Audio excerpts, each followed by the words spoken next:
Hello there everybody, welcome back to my channel. How are you doing today, beautiful? My name is Joesephyr, and yes, I know there is something on my face. Yeah, no, it's alright, it's just a bit of eyeshadow. I couldn't get it off while I was working earlier, I do apologise.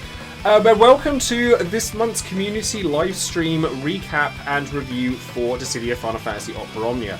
We've got a couple of new characters coming around. We have Minwoo and we have Dorgan, and lots of events coming around those characters as well, with Hope, Varn, all sorts of extra cool bits and pieces. So if you'd like to find out more about those characters and the events that are coming along with them this month and what to expect, then stay tuned and keep on watching.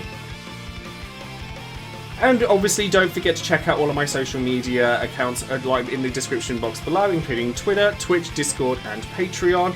As you can see, I am doing this video live on stream right now, and I will address the spider in the room. There obviously was a trigger warning at the start of the stream for a reason, because I know that this kind of thing can be a thing. But I wanted to do something for Halloween and do something a bit crazy, and I haven't been exploring SFX makeup and stuff like that for a long while. And I've been wearing this for like 8 hours, so it's starting to fall apart now, but it's been good fun making it, and I would like to do more stuff like it. So we have all sorts of stuff going on with that. On Twitch, I'm playing Smash, I'm playing Genshin, I'm playing Smash FF10 randomizer. We're doing all sorts of little bits and pieces like that. So if you'd like to come along and join all of these lovely people that you can see down below and myself, then perhaps you'd like to come and join us over on Twitch. Over on Patreon, I do always shout out one of my patrons every time I release a video, and today that person is going to be Mark, who has been a supporter of mine for a long while now, and I do believe is actually in the chat, actually, as we speak. Massive thank you goes out to you. Been very supportive of my makeup work, has been very supportive of just what I do for a long time, as have many of my followers and many of my patrons, who I'm extremely grateful for, especially during this time of having a bit of transition period with my content. I have been working behind the scenes on new videos and new things that I want to do, but I've also been streaming a hell of a lot lately, so trying to juggle and time manage all of those things is definitely something that I need to be working on in the future. But if you would like to consider supporting the channel and all the new endeavours that come along with it, then perhaps you'd like to consider clicking on the link in the description box below. And of course, don't forget to check out all of the other content creators and resources out there for Dissidia Opera Omnia, because they all deserve your love too.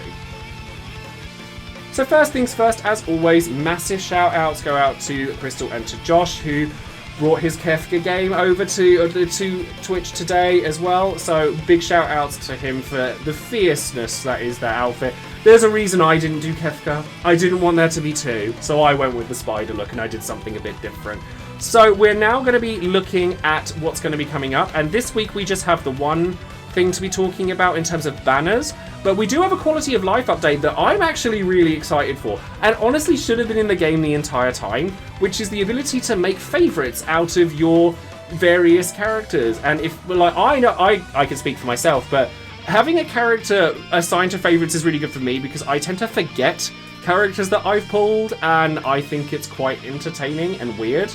But, you know, fact to fact, I forget Faris sometimes, and Faris is one of my favourite characters. So to be able to assign things to favourites in groups, love that. And now mission rewards are consolidated into one space, which we also really love. So, on Wednesday, so November 2nd, Wednesday for me, Tuesday night for some of you guys over in the US, we get the next story, like part one of the story chapter, which is going to be featuring Minwoo. So Minwoo is I like to think of him as an evolution of the Emperor. He is like a trap-based character that can do a lot of damage off-turn, and also, being the white mage that he is, also carries a lot of healing properties and auras, that kind of thing. I really like Minwoo.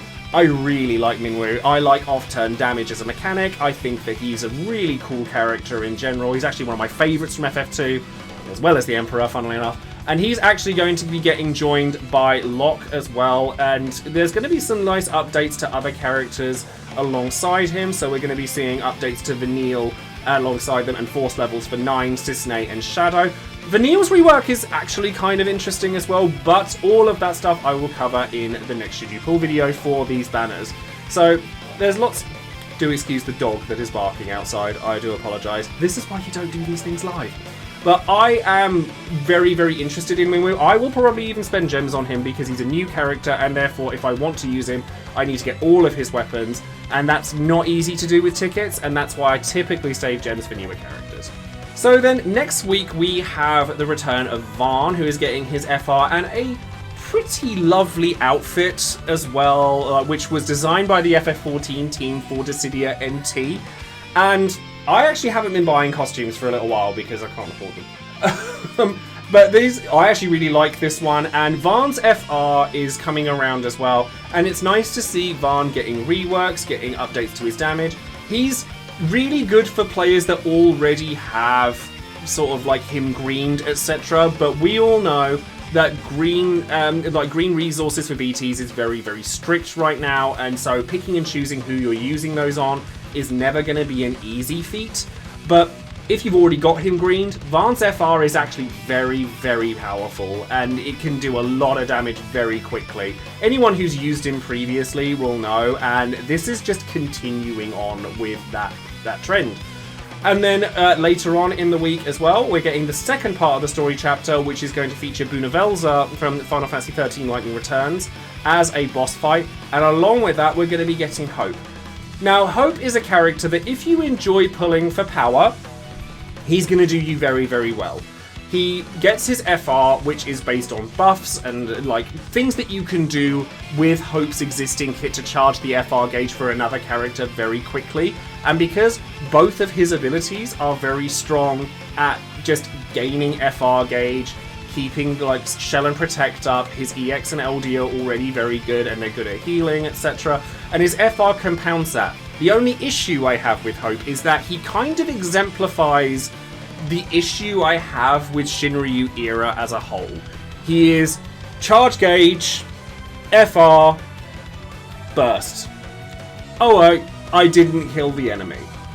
Charge, FR, do something with big damage.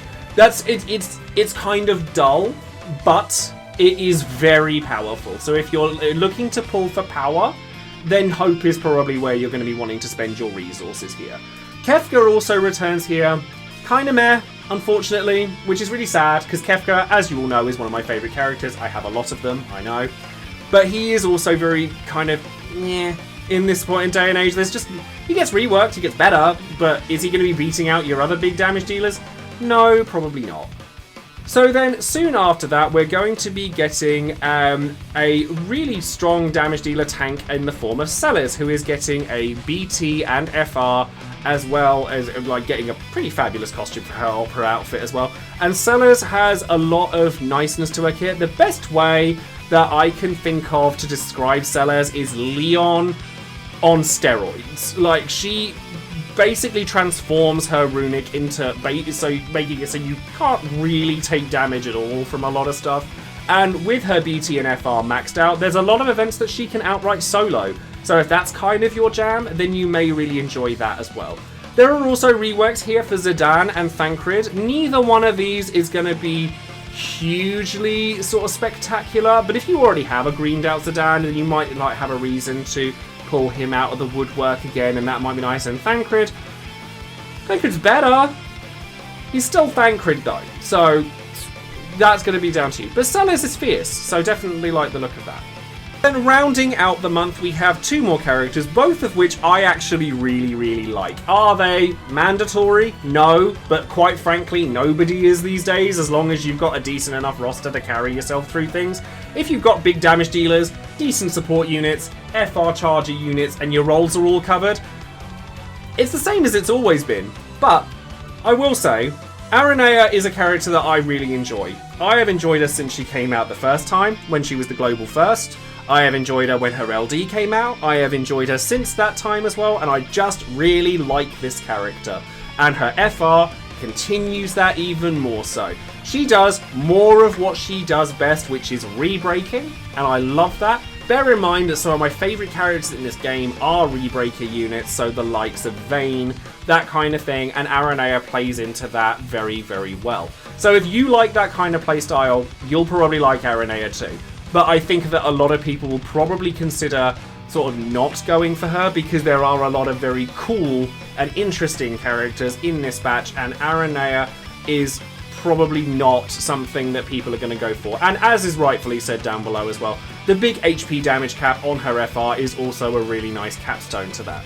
And then after that, we were followed up by being shown the Black 5-day deals. So this is going to be coming out alongside the last banner that we're going to talk about today, which is Dorgan, and we're getting a free multi-draw on that banner, and we're also getting free daily mission rewards, so Force Enhancement Stones, Enhancement Powers, things like that, and we're also getting more gem stuff, gem bundles, and I think that if I recall, the mention of LD tokens and stuff was made during that particular segment of the stream, so don't be surprised to see that there if you're inclined to spend money on that kind of thing. And then finally we have Dorgan. Now I am unreasonably excited for Dorgan because I'm a massive Final Fantasy V fan, as many of you know, and I really like the fact that they've brought him in such an interesting way that plays well within my playstyle of the game. I really enjoy Rebreakers. So does Dorgan.